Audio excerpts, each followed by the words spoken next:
और दोस्तों स्वागत है आपका हमारे YouTube channel target civil services में। तो आज है 2 मार्च और मध्य प्रदेश के डेली करंट अफेयर पढ़ेंगे हम मध्य प्रदेश 2019 का करंट अफेयर।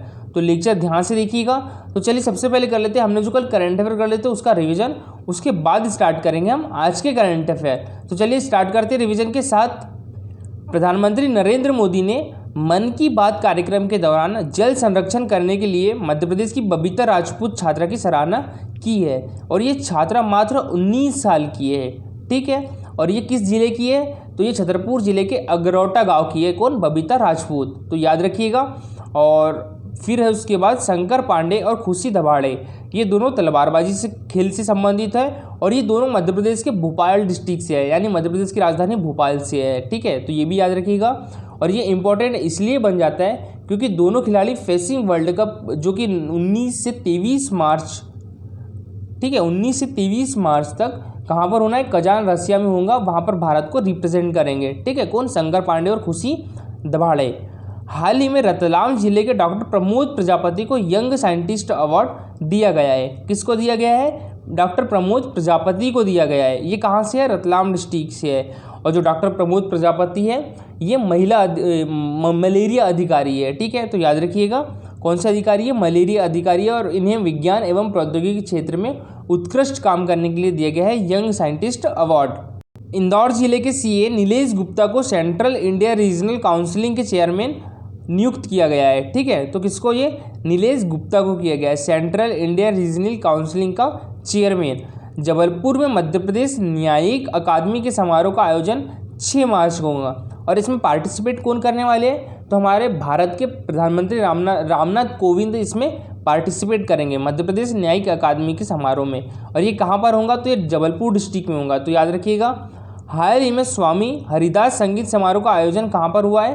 तो ये रीवा डिस्ट्रिक्ट में हुआ है। ठीक है, स्वामी हरिदास संगीत समारोह। और इस समारोह का आयोजन की मुख्य अतिथि कौन थी? तो हमारी पर्यटन मंत्री कौन है? सुश्री उषा ठाकुर, ये मुख्य अतिथि थी स्वामी हरिदास संगीत समारोह की।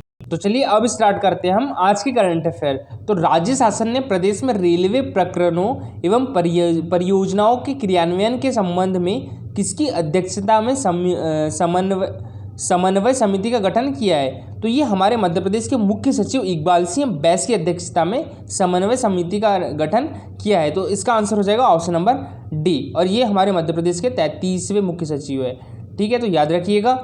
हाल ही में public relation society of India के प्राइड ऑफ इंडिया अवार्ड 2020 से किसे सम्मानित किया गया है? तो ये प्रोफेसर सरमन सिंह और प्रोफेसर पुष्पेंद्र पाल सिंह दोनों को सम्मानित किया गया है। ठीक है, तो इसका आंसर हो जाएगा ऑप्शन नंबर सी। और ये है पुष्पेंद्र पाल सिंह, ठीक है, जो कि है editor in chief Madhya Pradesh. और ये कौन है? प्रोफेसर सरमन सिंह। ये कौन है? एम्स के डायरेक्टर है।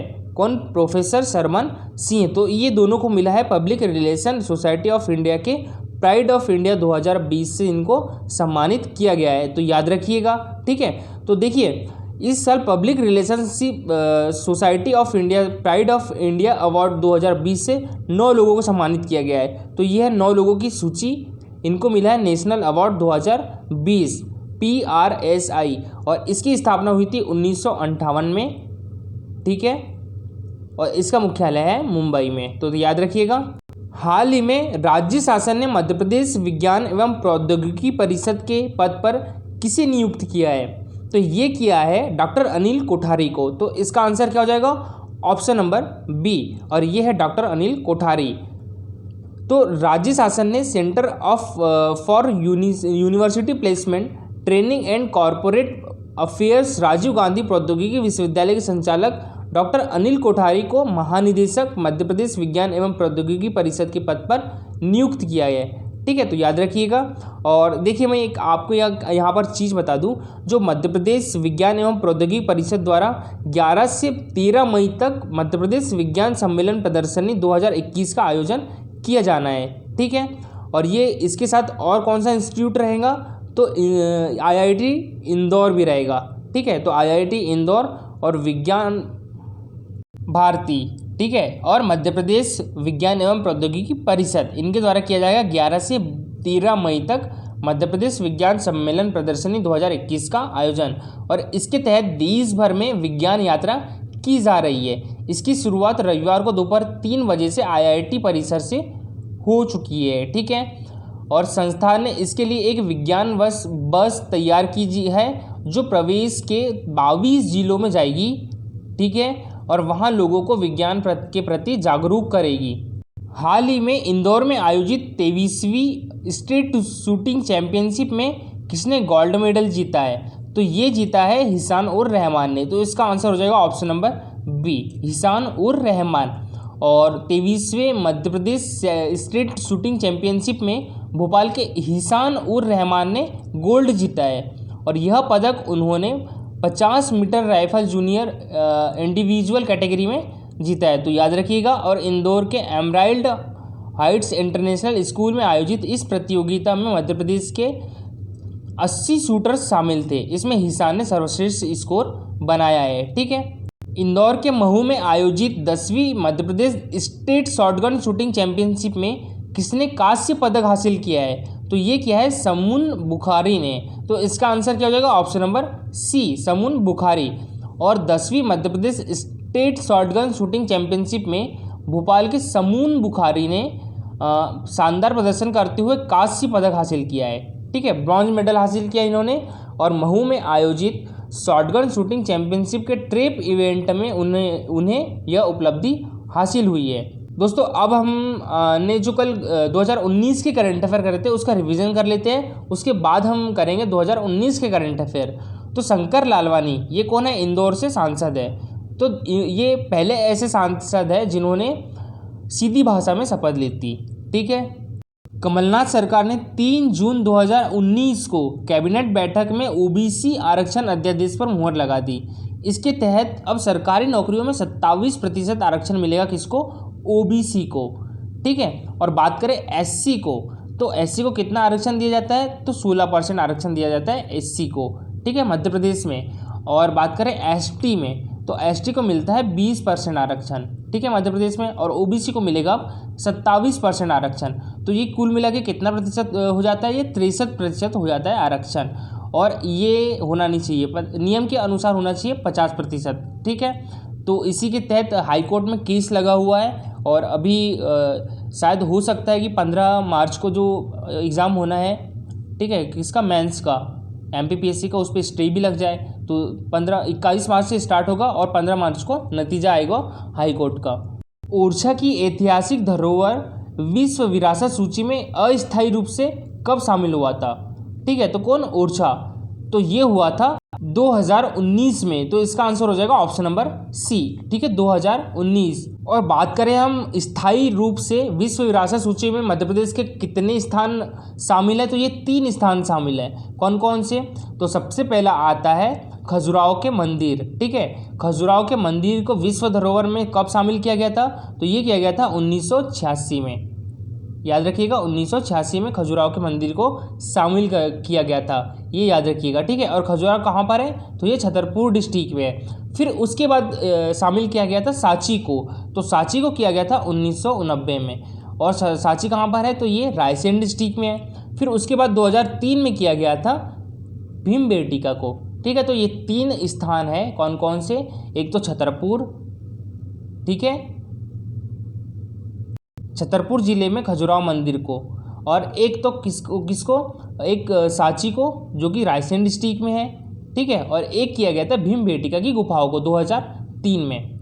मध्य प्रदेश के ओरछा शहर की ऐतिहासिक धरोहर को यूनेस्को की विश्व धरोहर की अस्थायी सूची में मई 2019 में शामिल किया गया था। ठीक है, और बुंदेल राजवंश के सुंदर वास्तुशिल्प को प्रदर्शित करने वाली 16वीं सदी की ओरछा की इन धरोहर को वैश्विक धरोहर की सूची में सांस्कृतिक धरोहर के वर्ग में शामिल करने का प्रस्ताव भारतीय पुरातत्व सर्वेक्षण द्वारा अप्रैल 2019 में, ठीक है, यूनेस्को को प्रेषित किया गया था। और अस्थायी सूची में शामिल हो जाने के पश्चात अब विभिन्न अन्य प्रक्रियाओं को पूरा करते हुए मुख्य प्रस्ताव यूनेस्को को भेजा जाएगा। तो कुछ दिनों बाद हो सकता है कि ओरछा भी यूनेस्को द्वारा विश्व धरोहर स्थल की सूची में शामिल हो जाए। इंदिरा किसान ज्योति योजना मध्य प्रदेश में कब लागू की गई थी?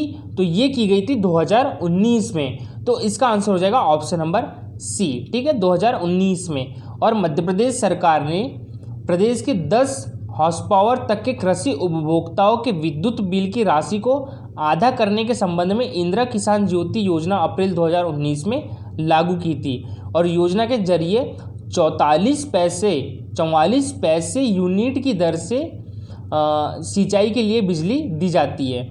मध्य प्रदेश का पहला ड्रग ट्रीटमेंट क्लिनिक किस जिले में खोला गया है? तो ये हमारे मध्य प्रदेश की औद्योगिक एवं आर्थिक राजधानी इंदौर में खोला गया है। तो इसका आंसर हो जाएगा ऑप्शन नंबर ए। 3 जनवरी 2019 को मानसिक रोग चिकित्सालय इंदौर में मध्य प्रदेश का पहला ड्रग ट्रीटमेंट क्लिनिक खोला गया। ठीक है, और इस क्लिनिक में शराब के अलावा ब्राउन शुगर, चरस, अफीम जैसे नशे के आदि मरीजों का इलाज हो रहा है। उल्लेखनीय है कि पूरे मध्य प्रदेश में करीब 2 लाख ब्राउन शुगर, चरस व अफीम के आदि लोग हैं। ठीक है, और इसमें इंदौर तथा ग्वालियर में ही नशा करने वाले 50,000 से अधिक युवा है। तो याद रखिएगा, ऐसे में यह क्लिनिक युवाओं को नशे से दूर करने में बहुत सहायक सिद्ध हो रहा है। कौन सा? ड्रग ट्रीटमेंट क्लिनिक कहाँ पर है? पहला मध्य प्रदेश का, तो ये है इंदौर में। दोस्तों ये है हमारा कल का क्वेश्चन। ठीक है, राम द्वारा अपने वनवास के लिए गए मार्ग का पुनरावृत्ति करने के लिए राम वनगमन पथ का निर्माण किस स्थान से किया जाएगा? तो ये किया जाएगा चित्रकूट से अमरकंटक तक। तो इसका आंसर हो जाएगा ऑप्शन नंबर ए। और ये लगभग 200 किलोमीटर होगा। ठीक है, मध्य प्रदेश में इसकी लंबाई कितनी होगी?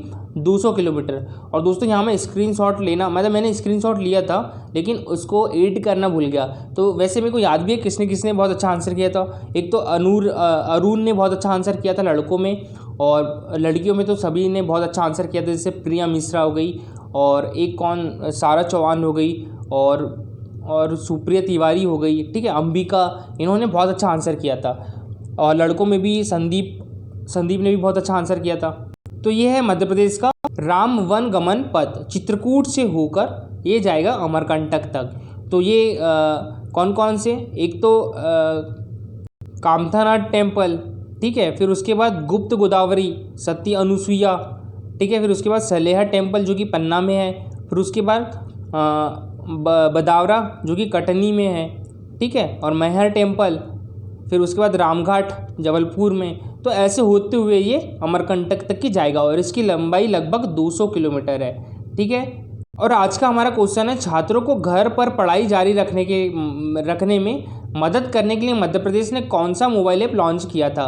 तो ये है आपके ऑप्शन, और ये है हमारा टेलीग्राम चैनल, और ये है हमारा इंस्टाग्राम चैनल। इस पर होता है डेली 20 क्वेश्चन का क्विज। दोस्तों लेक्चर अच्छा लगा हो तो लाइक और शेयर ज़रूर करिएगा। Thank you for watching this video.